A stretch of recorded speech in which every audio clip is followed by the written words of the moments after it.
Bonjour Diane. Les trois choses que vous devriez savoir sur moi.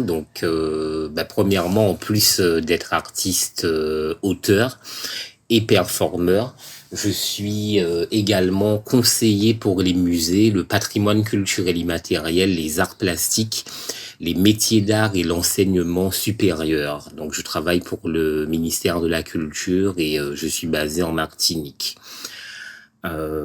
Deuxièmement, et en lien aussi avec mes expériences professionnelles, je suis très ancré à la fois dans la recherche contemporaine et le patrimoine immatériel.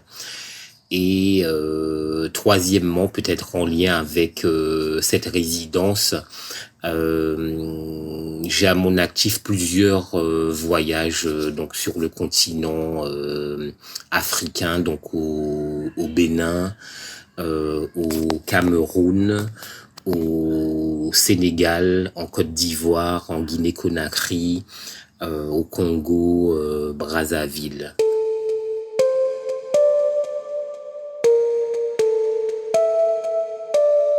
Alors, je suis actuellement à Banjul Station, donc une résidence créée par l'artiste Barthélémy Togo. Je fais partie d'un programme de résidence mis en place par l'association ArcProd, dirigée par Livio Loyal.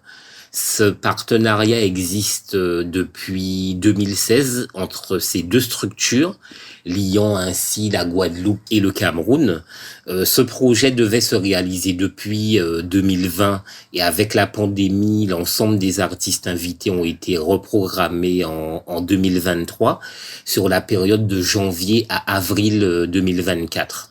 Donc après Nati Montella et Stella Moutou, performeuse, danseuse, chorégraphe, je vais passer le relais au photographe Daniel Dabriou et à Jérôme Saint-Luce, le plasticien.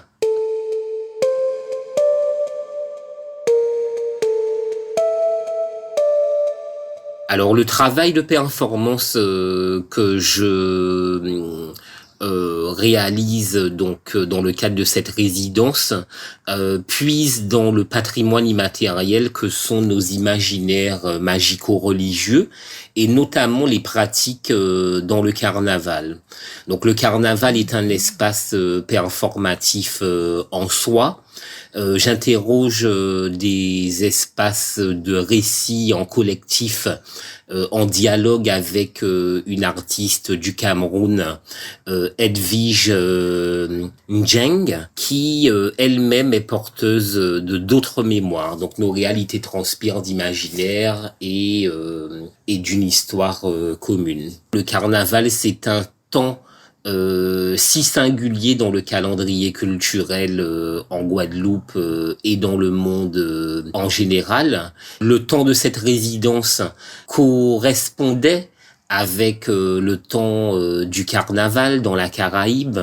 Je suis très actif dans le groupe Vukum, par exemple. Je puise dans tous ces mondes ma relation à l'art, qui est elle-même intrinsèquement liée à la vie elle-même.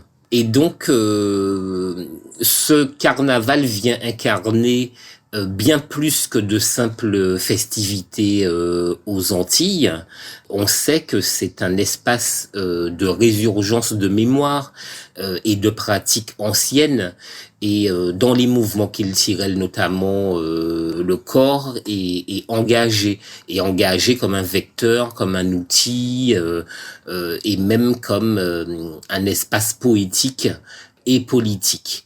Et donc, ce qui m'intéressait, c'est d'éprouver les pratiques de métamorphose, de morphosage, en quelque sorte dans le masse, dans le cadre de performance artistique et surtout ici au Cameroun en écho avec la langue, en écho avec la musique, en écho avec les danses, en écho avec les récits, en écho avec les récits. Donc ce fut une très belle rencontre avec l'artiste Edwige Njeng que j'ai hâte de retrouver en Guadeloupe.